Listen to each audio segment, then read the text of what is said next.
Hey, Coach, I'm so excited that you found us on YouTube.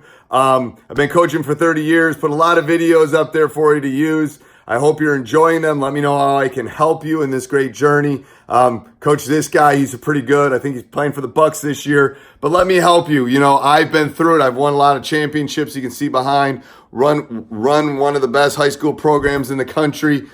I can help. I've been there. I've coached my son's team, the youth teams. Let me help you through this great journey.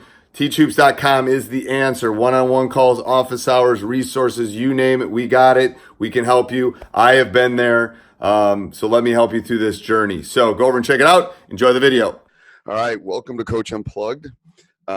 Jack, I'm going to have you introduce yourself, and then we'll give a little background story. So the way I normally start this is it's very conversational, and you'll introduce yourself, give a little background of your basketball journey, and then I'll jump in and give a little bit of background for me on how we met, and then we'll go from there. So why don't you just tell us a little bit about your basketball journey for people that are listening?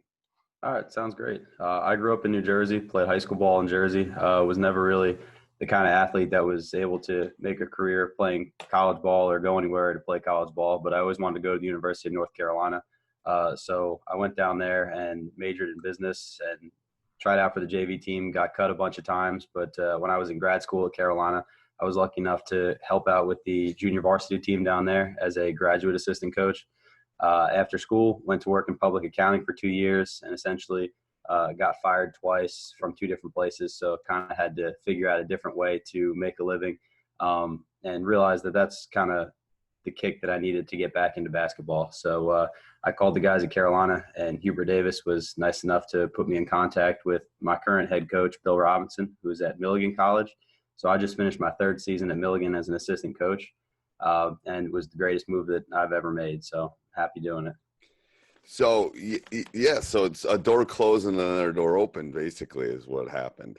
Yeah, pretty much. I mean, it just I was not happy with doing what I was doing, and it was around March of 2016, I guess. I was sitting there like, all right, well, in the summer I'll look for a basketball job, but I'll just keep doing what I'm doing until then. And then I just kind of got brought into an office, and they fired me on the spot, and I was like, well, I guess I gotta have to figure out something different now. So It's like, yeah, yeah. I mean, it's amazing. I mean, I can't tell you how many stories like that I've heard about. You know, especially I think I don't know if it's Brad, somebody else that happened to, and it's like sometimes it's the kick you need to do something else. absolutely. So explain the NAIA, explain some of the stuff that you and I had talked about. Jack and I had met sitting at the NCAA final weekend, watching some really good basketball, to be honest with you.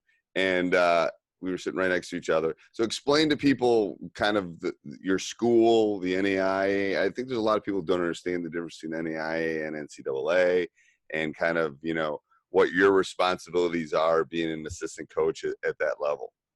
Yeah, sure. The NAIA is just a different governing body for college athletics than the NCAA. It's got a different set of rules that, it doesn't work under the same umbrella.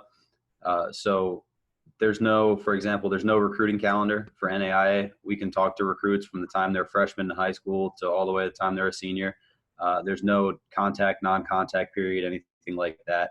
But we will play NCAA schools. So I'm at Milligan College, which is a small Division II NAIA school in Johnson City, Tennessee. So when you say small, how many students go to Milligan? About 800 undergrad and 1,200 if you count the grad students. Okay. So there's a lot of high schools out there that are bigger than Milligan College. It's like half the size of the one I teach at. Yes. So it's small, relatively small. Yes. Absolutely.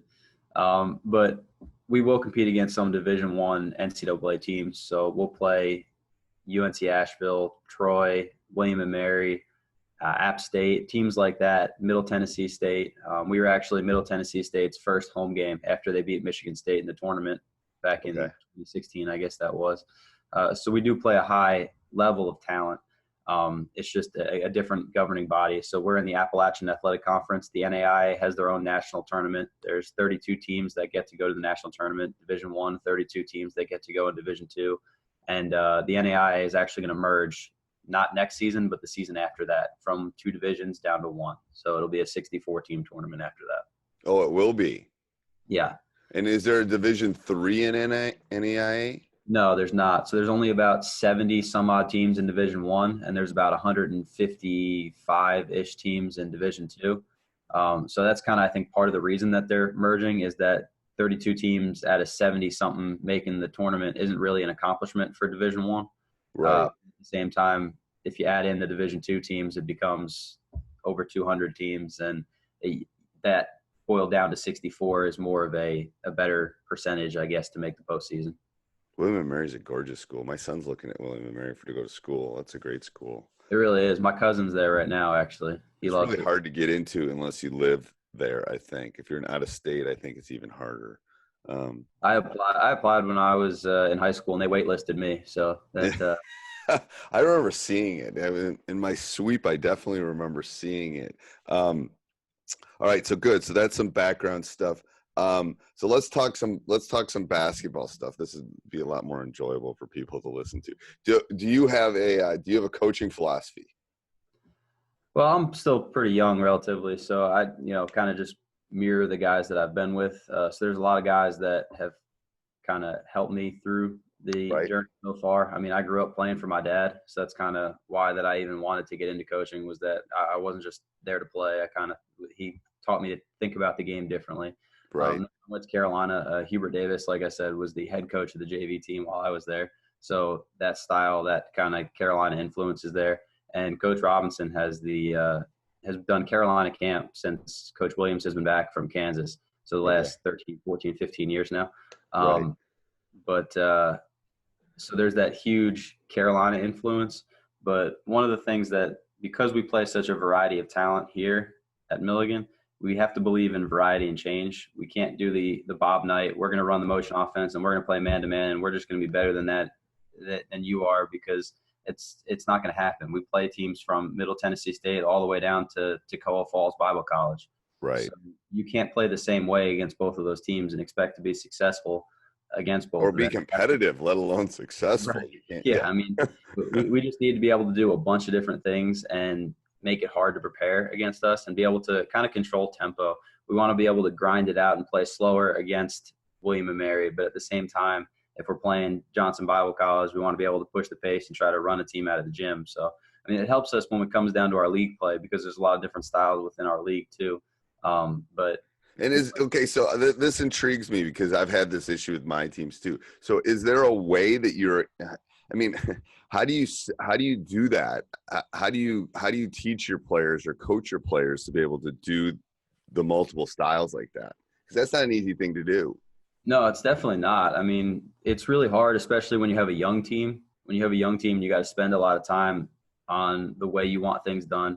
And we have 5 or 6 different sets, and we run a bunch of Carolina secondary stuff. And it's kind of like golf, where like sometimes some clubs are working and some clubs aren't working. And then you go to the course the next day and those other clubs are working, but the ones that were working yesterday aren't working today. And you just kind of have to like piece it together and try to figure out what's working on like a given day. Right. And how do you spend a lot of times working on secondary break? Oh, we spent a lot of time working on it. The timing and the way like Carolina runs it. Carolina doesn't need to call anything. Right. It's all done based on the movement of the trail guy and what his action is. But with the way we do it, we have to make a call because our guys can't grasp that concept yet. Right. So you do it. Do you do everything? Again, this intrigues me, especially with high school kids when I try to do it. Does this do you do this all in the full court, and you have different indicators depending on where the spot people go to the spots? Yeah, so the way that we would want to do it and the way that we like to practice it is we'll have all 5 guys in the paint. We'll have the coach shoot a jump shot, and they'll dummy offense, run it down to the other end. Right. So if you have 15 guys, you do that with 3 teams. They all run the same thing. The third team gets to watch the first 2 teams do it. So they kind of have all right, this is where, if they don't know where I'm supposed to be, they kind of have an idea of, okay, I can just watch my guy on my side and figure out where I'm supposed to be. Right. And we'll go down the other end. We'll shoot the jump shot, and they'll run back the other way and run a different play, run the different secondary action. So okay. And how many secondary actions do you feel you're good at? Or like, how many do you feel like you can put in and things like that? Well, we have 10 different calls for the secondaries, and then we have a zone secondary, so I guess 11. But Okay. the 10 man-to-man ones, they're in two different sets. So if we're in one set, we know that it's only going to be these 5 plays, and if we're in the other set, we know that it's only going to be these 5 plays that we're making calls off of, just in case it's hard to hear. Or if we say, all right, we're just going to run them in this order, first 5 times, go. The guys know which, we don't have to say anything, but at the same time, they know which call it should be that time down the floor. But we always want our wings to run down to the wings. We want our, big that doesn't get the rebound to run to the block and try to get that first look in the middle. And then our big that does get the rebound to trail. Okay. So the spots kind of fill in and spacing wise, even if we're not a team that has, like this year we had bigs to be able to run it. And it's very predicated on having a 4 and a 5 that are a distinct 4 and a 5. And do they have to be a threat? Like, does the trailer have to be able to shoot that 3? He doesn't have to, just because the actions that happen after it, and there's a lot of things that 3-4 passes in, you're still running that secondary play. That he doesn't have to be a threat, but it certainly helps to be able to stretch that defense a little bit. That's interesting. So kind of feeding off of this, what is? I mean, are you the only assistant? So we have 2 assistants on staff. One is full-time and one is part-time. So Okay. my first 2 years, I was the part-time guy. So that essentially meant that I was also working at a golf course in the morning, or I was working at a preschool just as like a teacher's aide in the morning to be able to kind of supplement myself a little bit. But this past year I got moved up to the full-time slot, Okay. and just kind of been able to focus on basketball. So what's your responsibility as an assistant coach at this level? Like, what would be your job description? Like, especially at practice. So my philosophy really is just basically try to do anything that I can to make the head coach's life easier. Right. Trying to see anything that he could potentially see as a problem and fix the problem before it becomes a problem. But as far as like actual responsibilities go, I'm player development huge. So if anybody wants to be in the gym at any time, they call me and I can work out with them. Okay. Guys call me at 1 in the morning, 2 in the morning, be like, hey, I want to go shoot now, and have to get out of bed and go put on some shorts and a t-shirt and go over there and shoot with them. Okay. But it goes from that to scouting. The 2 assistants split up the scouting reports, and every other game we'll try to do every other game. And the head coach will oversee all of it. So we'll give him our report so if we play today and my scouting report is for the next game, as soon as that horn sounds and we get into the locker room, he talks to the team, and then I hand him the next scouting report so that he can read it on the van ride or the bus ride home. And then he can prepare his own. He has kind of a skeleton to go off of, and what he's looking for, and maybe he misses something. It'll be in there. Recruiting. I love that. I always have my assistants working ahead of me too. So then, because it's hard you're juggling all that, but that's intriguing that works the same way. What about during the actual practice? You're just sitting back, or he hands you a practice plan? How does that work? So a lot of coaches are different, and yeah, I've seen different styles where some head coaches essentially operate like a football coach would, and they have their offensive coordinator, their defensive coordinator, and the head coach kind of hangs back and kind of manages. Coach Robinson's not like that. His practices are very much his practices. Right. We split it up where I'll work with the guards and the other assistant will work with the big men. When we do breakout stuff like that, we have defensive stations that we do a lot more in the beginning of the year than we do at the end. And I'm responsible for a third of the defensive stations. Coach Robinson will take a third. Coach will take a third. So the guys will be rotating between us. So I'll have the same 5 stations all year. Right. We'll pick which one we're doing that day, and we'll go through. And we do our stations a lot more in the beginning of the year than we do at the end of the year. It's kind of like eating vegetables, where you do it when you have to, or when you're not doing something right. You get forced to do it. That sounds familiar. Yes. Yes. It's like, oh crap, we're not hedging on it. Yes, all that stuff is so true. So how does recruiting work? Is that you going and finding the players and then coming back to him? Or does he have this big swatch and then you go out and, I heard about this guy, go check him out? Or how does that work? It can work both ways. The recruiting at our level is a lot different than the recruiting at the Division I level.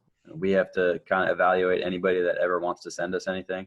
So we get 30 emails every day with kids trying to play. And, Really? hey, coach, I just want an opportunity, I was that kid, so I understand how it is. I understand what it's like. So I'll watch every kid that sends me film. I'll reply to every kid that sends me film. But by and large, Coach Robinson's been doing it so long that he's got contacts everywhere. So he's got guys that look out for him and know what kind of talent that he needs and can be able to say, hey, you should look at this guy, you should look at that guy. We also have a junior varsity team here at Milligan. Okay. So a lot of my recruiting is basically finding kids for that junior varsity team. So I'll watch a lot of the local high school games in the area and try to find the best high school players in our East Tennessee, Western North Carolina area to be able to give them opportunities to fill them up. So let's say I'm a high school kid and I send you that, and then I decide, hey, I want to go to school there, but then I get in and I go. I can make a team probably. Well, the thing is that we don't have walk-on tryouts here. So everybody that we have is on some kind of scholarship. Okay. Even our JV players, get something for playing basketball here. It's a different model in that respect. The NAIA Division II right now allows for 7 scholarships. Okay. Whereas obviously Division I NCAA is 13. Right. So we have to spread those 7 amongst our team and our varsity team. And our JV average is set by the school. So we can give out JV money based on the average that the school allows us to give. Okay. So that makes sense. Okay. And what do you look for in a recruit? So our 4 pillars that we kind of pride ourselves on and the things that we look for when we're evaluating is, 1, can you guard the ball? Can you keep it in front of you? That's my favorite quote. You are who you can guard. Yeah, pretty much. I mean, you are. Coach Steve Robinson at North Carolina has a saying that, sometimes you just got to sit down and guard somebody. There's just no way around it. You just have to. Right. Number 2 for us is, can you play without turning it over? Obviously a huge key. Number 3, can you shoot it? Another famous Steve Robinson quote, can't shoot, don't recruit. It's becoming a different game now. I mean, it's just, everybody's being able to shoot the basketball. So it's our stretch 4 is probably our best 3-point shooter by percentage this year. So it's just a different game than it was even 15, 20 years ago. Yeah, it really is. And then our 4th one is, can you play with a sense of urgency? And we have a sign in our locker room that has all 4 of those things on there. And it's the first thing the guys see when they walk in the door of the locker room. And what was the first one? Can you guard the basketball? Can you guard the ball? Can you guard the ball? Can you not turn it over? Play without turning it over. Can you shoot it? Can you play with a sense of urgency? So those 4 things are our keys. I think they are too. And so what happens when you get these 30 emails? What kind of tape do you like to see? Do you like to see game tape? Because I tell the kids highlight tape is useless because I can make you look like LeBron James in a highlight tape. Well, see, we like highlight tape from the perspective of, we can tell within the first 5 plays that the kid puts on there if it's worth seeing more. And if it's worth seeing more, then we want to see a full game. We want to be able to see, all the misses, all the warts, everything like that. But at the same time, with the sheer volume of film we have, it would be impossible for us to watch a full game on every kid. So you get those where he looks he's super athletic. He looks like a great talent on highlight tape. And then you get a full game and you're like, oh, he's not doing much for most of this game, So, or he's not playing any defense whatsoever. So that's important to see both sides of it. But we do like highlight film from the perspective of just it's easiest to get through a lot of and eliminate a lot of it. And go fast. Yeah. That makes sense. And I think the funny part is when they send you tape and they're not playing defense. That means that they think that's their good game. Oh yeah. That's the other thing too, is that they're like, oh, hey, I had 27 this game. And like, yeah, you had 27, but the guy you're guarding had 29. So I mean, that doesn't matter as much. That math doesn't work out. What do you find the hardest thing to teach at practice? That's a good one. Probably, I mean, it's Probably defense, and we're a very good defensive team. We led the league in defensive field goal percentage and the fewest points per game this year. But it's a mentality more than anything else, and it's hard for kids, especially the ones coming out of high school. Coming out of high school, everybody was a rock star. Everybody that's playing in college was a rock star in high school. There wasn't the kid in high school that's was the role player that's now playing for us and making a huge impact. Right. So it's very hard to get the kids that were scoring 25, 30 points a game to realize that doesn't matter to us right now. You have to sit down and you have to play defense, and you have to learn to play defense the way that we want you to play defense, which is probably different than the way you learned it in high school. So playing time obviously is a huge deterrent. And when you take a kid out for not playing defense, he starts to get the memo a little bit quicker than he does in practice. But you are what you preach. And you are what you generally start with. What you put first in your practice is going to be prioritized in their minds subconsciously more than what you put last. So if you spend the whole first half of practice working on your offensive stuff and then throw your defense in for 20 minutes at the end, they're going to think that it doesn't matter to you. So it's just kind of what we like to start with the transition drill and then go right into our defensive stuff. And so that's a good lead into. So in your practice, how do you break up your practice? Like, is it 2 hours every day? And how do you compartmentalize? Do you do one thing at a time? Do you do break, defense, offense, specials? I mean, how do you guys normally break up your practice? That intrigues me. It's different every day, and it's different at the beginning of the season than it is at the end of the season. We'll be a lot longer in length in practice at the beginning of the year. The NAIA allows us to start practice on September 1st for the most part. Yeah, so it's 24 weeks from the conference tournament or what your last game would be. So you go to that point on the calendar and then go backwards 24 weeks, and that's when you can start. So we started September 1st this past year, and that allows us, because we run a lot of stuff, it helps because it gives us 6 weeks to just put stuff in and have guys learn things that the Division I teams don't have when they start October 15th. So those first 6 weeks of practice, it's brutal because the guys will get tired of each other and they'll be tired of hitting each other. But at the same time, it's key for us because it helps us do that. We'll usually start practice every day. Our strength and conditioning coaches, who are master's and doctoral students at East Tennessee State. So it's part of their program. They're not paid by our staff or our school, but they're doing it as part of their it's like student teaching kind of thing. Yeah, exactly. And we get some good guys. Some of the guys that went through Milligan as strength and conditioning coaches are now the strength and conditioning coach for basketball at Virginia Tech and strength conditioning coach at Murray State. Wow. So, so can you think of one coaching moment that would help another coach that's listening to this? Something that's happened, a game, a practice, a moment that in your career? Yeah. I mean, kids they're all different, and the mentality for a lot of them is different. We have a kid who's probably the most physically gifted athlete that I've ever seen. Division I caliber body, and he's still learning the game. Right.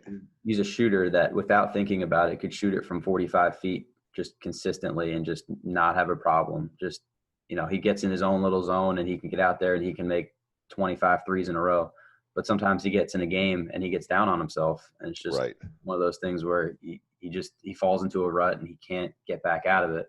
And they notice how you feel about them. They notice your body language toward them. They notice every little thing that you say to them. So we were in conference tournament this year, first round of the conference tournament.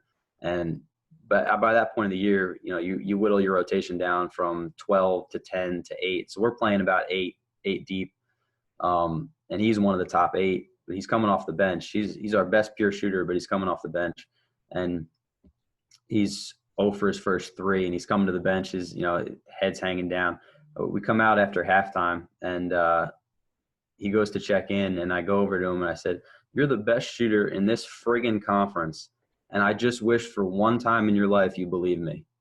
Right. And he just kind of looked at me, and he walked on the floor and he hits his next 2 shots, and that helps us. That's obviously all him hitting the shots. I'm not taking credit for hitting the shots, but at the same time, stuff like that, as an assistant, it's really big to be able to just pump positivity into your guys. Right.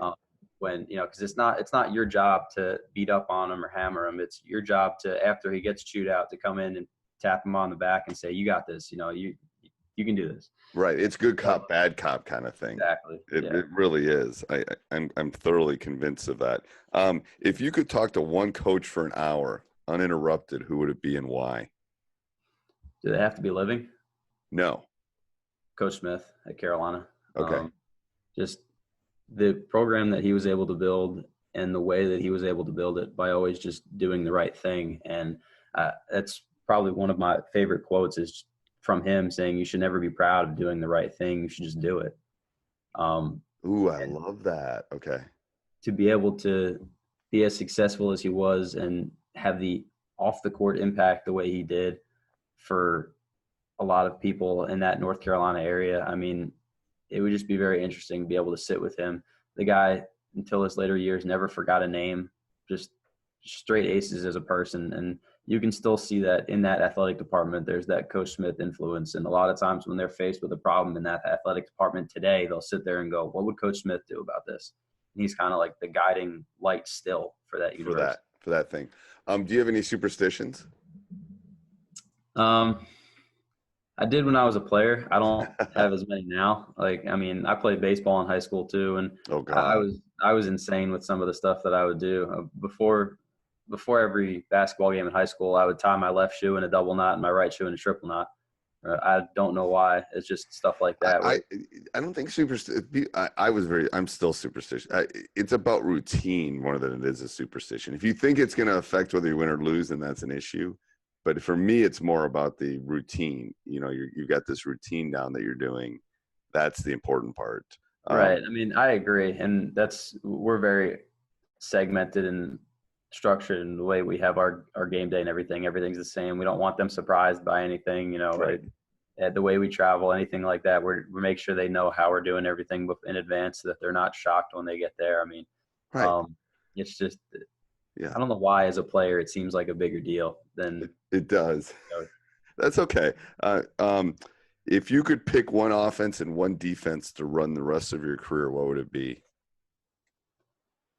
Well, I like to play fast. So I'd like to play offense like Carolina. Okay. Up tempo, be able to just push the pace on offense when I want to, but at the same time pull it back, and when there's nothing there, be able to run a set. I think the efficiency stats would speak for themselves when you look at how well they're able to do that. And they have a lot of teams that try to copy that, but just aren't as successful. So if I could play like them, I think I'd be okay. Yes, you got to get the players to do that. Yes. Yeah, that's the other thing too. If you can get the guys that are able to take advantage and run that system, you're in great shape. Defensively, because of that style, I think it would be very hard to play, a West Virginia type press all the time, just trying to create havoc just because your guys would wear out. Right. But if I could, in a perfect world, take one and then take the other, that's probably the style that I would take too, just because from a analytics standpoint, if you want to play fast, you got to create the most possessions possible. So how do you create the most possessions possible? If you press the living daylights out of everybody, you're going to give up baskets, sure, but you're also going to have more opportunities and have a high possession game. So right. Probably the way that I would go about it. But like I said. So if you were, what advice would you give a young coach? Let's say they wanted to get into coaching. And what advice would you give them if they wanted to do what you're doing? Because a lot of people would want your job. You probably want a different job. That's just the way the world we live in is. But sure. What would you recommend? Because not everyone's going to have the connection that you had. Right. And I got very lucky in that respect that when I was at Carolina and I got cut for the last time, I went to Coach Davis and basically said, how would you feel about a student assistant? Like I just asked the question, and he kind of was like, are you serious? I said, yeah, I just want to be a part of it. I just want to be a part of Carolina basketball, even in a small way. He goes, yeah, absolutely. So I got lucky that I had a guy that was willing enough to say yes in that respect. But if you got a kid that's looking to get into coaching, my advice would be to get into it early. I waited if you want to try to make those connections, right? So as a freshman, if you're wherever you go to school, just even if you're not playing, try to be a manager, try to help the team in any way, shape, or form. What can you do to be a part of the program? I have a cousin at Indiana right now who's a manager with their team. So he got involved as a freshman, and he's loving every minute of it. So it involved early. And when you get out of school, when you're looking for that first job, I've been told a lot of different things, but if you want to be at the college level, then you essentially have to be willing to work for nothing to get started.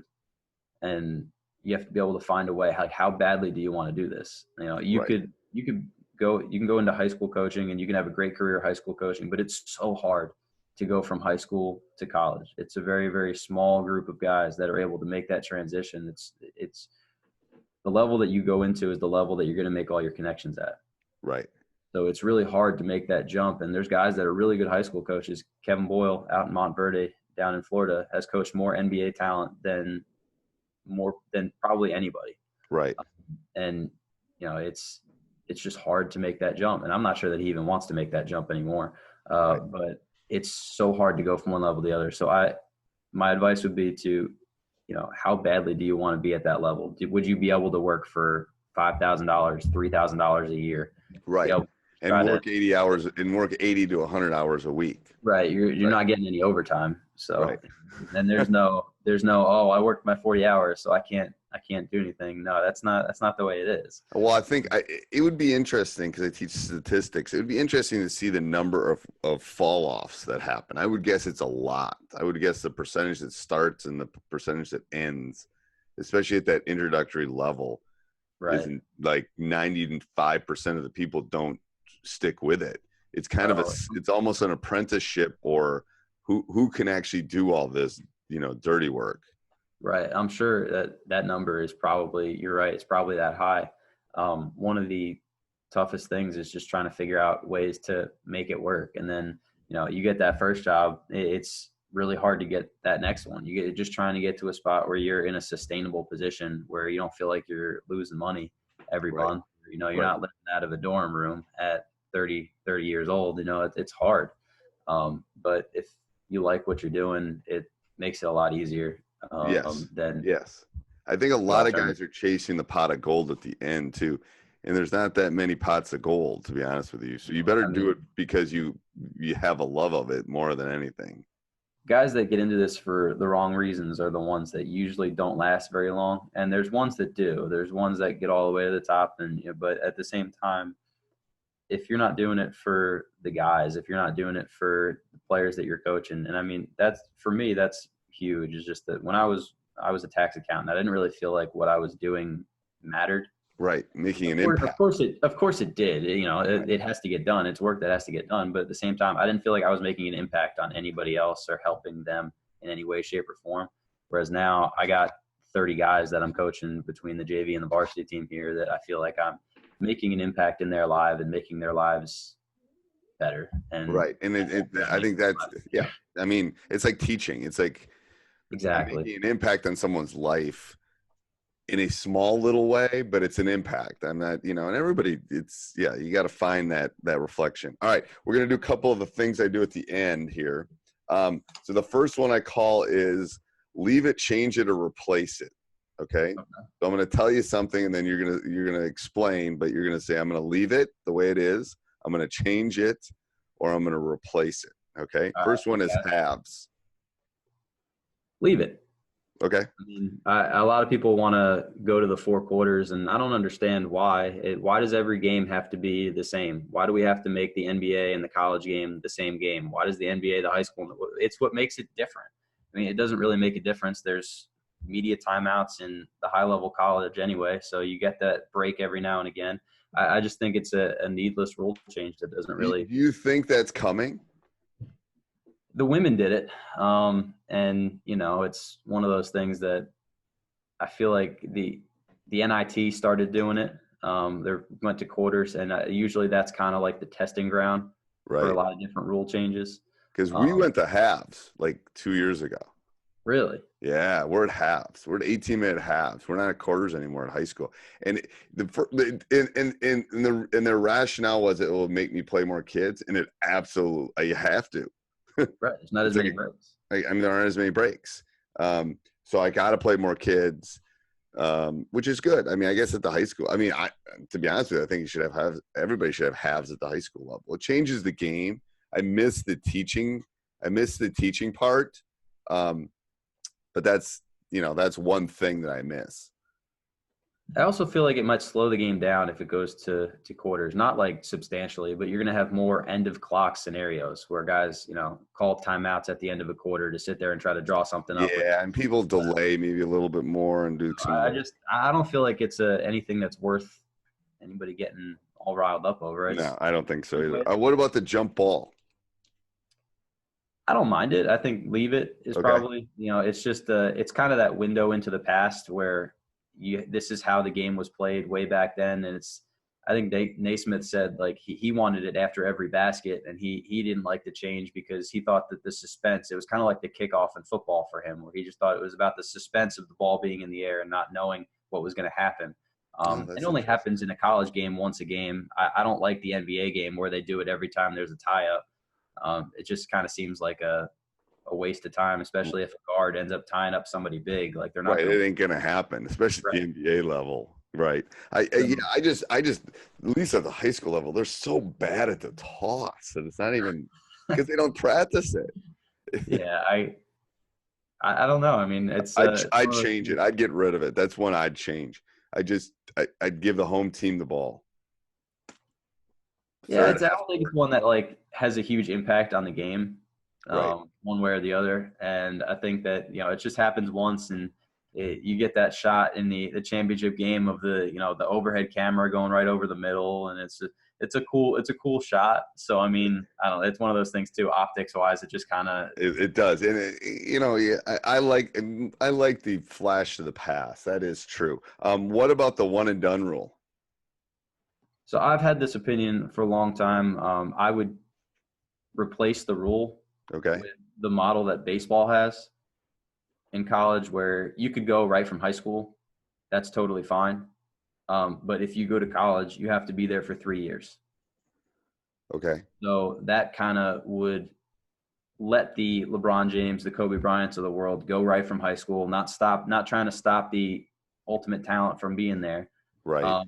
But at the same time, if you go to college, now you're making a commitment to actually be there, be a part of the campus, to take the classes, and try to follow the model that is supposed to. I like that idea, and I would like to see the idea of in baseball, if you get drafted in the 37th round, you decide you don't want to go. It's like you should be able to enter the draft at the NBA, and hey, I'm a mid-second rounder, I'm not going to go. Right. I think these kids are chasing it, and then they kind of get this one thing, and all of a sudden they just pop down 10 positions, and they're going to be D-leaguers. Right. And I think that bad information is part of it. A lot of guys get some bad information. I would probably change it a little bit, because 3 years is a long time, and in the life of a basketball player, it's a lot on your body. So I'd probably make it 2. But at the same time, it's hard to tell a kid not to go chase that dream if they want to chase that dream. Right, especially they're hot, like all the Virginia guys and stuff. What about the shot clock? So I liked it when it was at 35. So you'd change it. So I'd probably change it back to 35, and for no other reason than it's not going to affect the highest of high-level teams. Right. It's really just going to affect the lower level teams. And I hear people saying, oh, we should go to 24. There's no way you should go to 24. Again, it's kind of the same thing. Why does everybody have to play the same way? If I want to sit there and grind it out and hold the ball for 35 seconds, I should be allowed to do that. Right. I have to start to play faster because you're saying, oh, the game doesn't have enough points. Well, that's not the way I want to play. So not everybody has to play the same way. If you don't want me to play slow, you got to speed me up. And that's coming from a guy that likes to play fast. Right.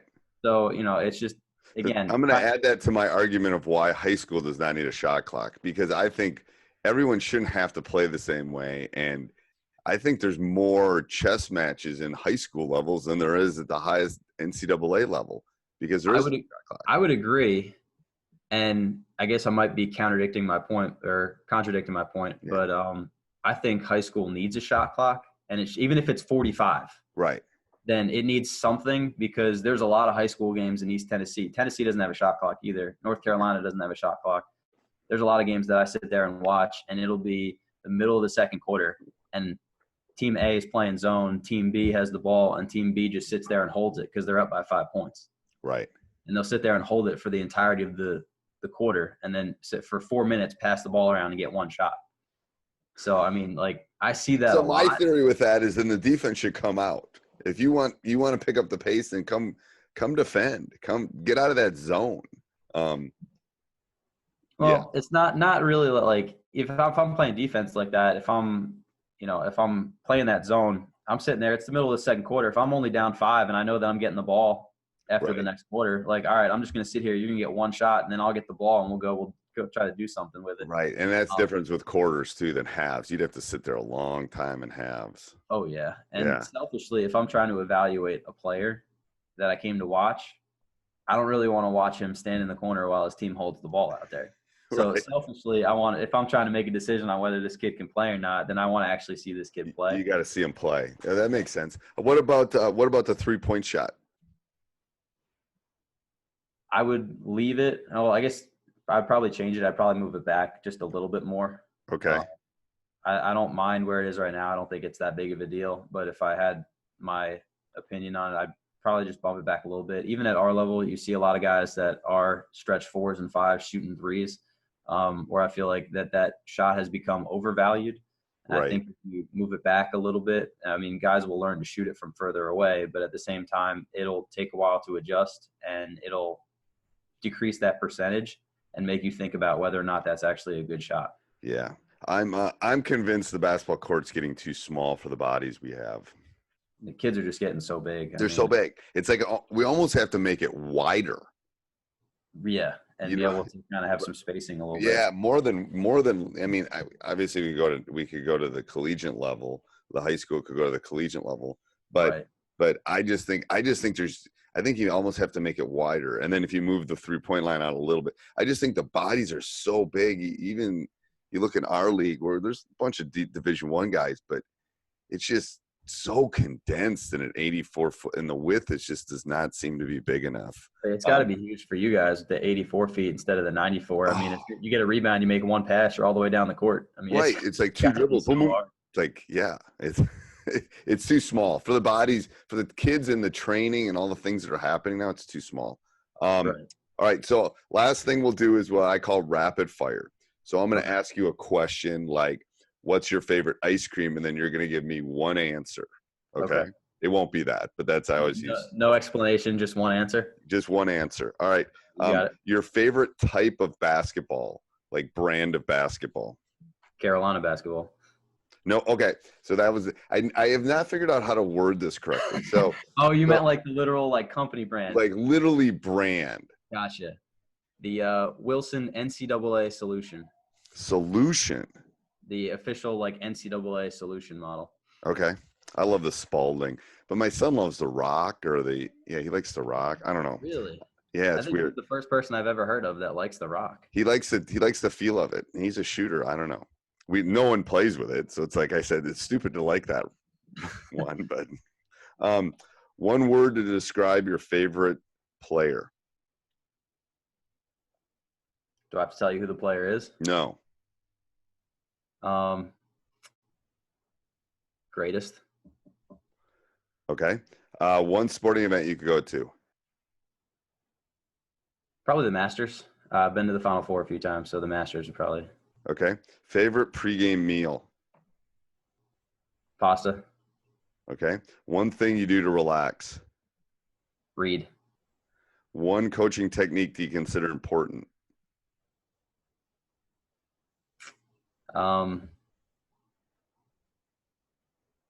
Defensive breakdown.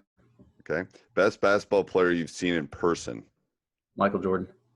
Best player of all time. Michael Jordan. Your favorite drill. My favorite drill, I'm probably gonna have to explain it a little bit. It's called 35 points. Yep. So the way that we do it, everything player development wise, we want our guys to compete. We want our guys to have something to be able to measure themselves on. Okay. So it's 5 spots, the 2 corners, the 2 wings, and the top of the key. From each spot, the guy gets 3 shots. He gets a catch and shoot 3-pointer, a pull up to the right, and a pull up to the left. Okay. So each three is worth 3. Each pull-up is worth 2. So if you make all 3 shots at one spot, that's 7. If you make all 5 spots, It's all 35. 15 shots, that's 35.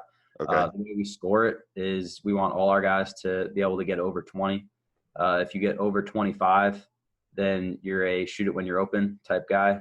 And if you can get over 30, then you are a green light guy that you can shoot pretty much any shot. And how many times do you make them do that? Like, we'll do that. So we'll use, if it's an individual session, you bring out the Dr. Dish or the shoot away gun and put it under the basket and kind of set it there.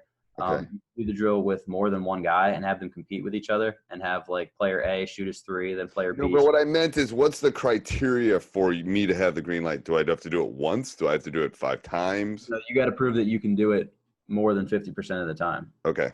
So we'll do it probably to warm up a lot of the time in our individual sessions, and they'll do it 4 times in a row. Okay. So if they could do it one time, they're like, oh, that's a good round. But then if the next round's 17, you're like, well, you're not consistent. I love that. I love that criteria. I'm a big believer in competition and practice too. One thing that helped you become a better coach? Listening. Best game you've seen in person? It's going to hurt me to say it. As far as like the best game was probably the championship game of 2016. Okay, that was a Duke. Villanova, when Marcus Page hit the shot for Carolina to tie the game, and then Chris Jenkins hit the shot to win the game. That was probably the best game that I've seen in person. Okay. Your favorite quote or saying? I think you said it, but you can say it again. Yeah, it's Coach Smith's, you should never be proud of doing the right thing. You should just do it. Okay. One word to describe your coaching style. Fast. Okay. Top bench player of all time. Man.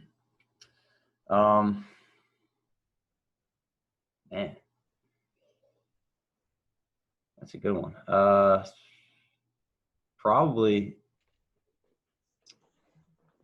Kukoc when he was coming off the bench for the Bulls. I'd probably say he's pretty good. He's up there. One book you'd recommend? So my favorite book ever isn't a sports book. It has nothing to do with sports at all. It's Don Quixote. Okay.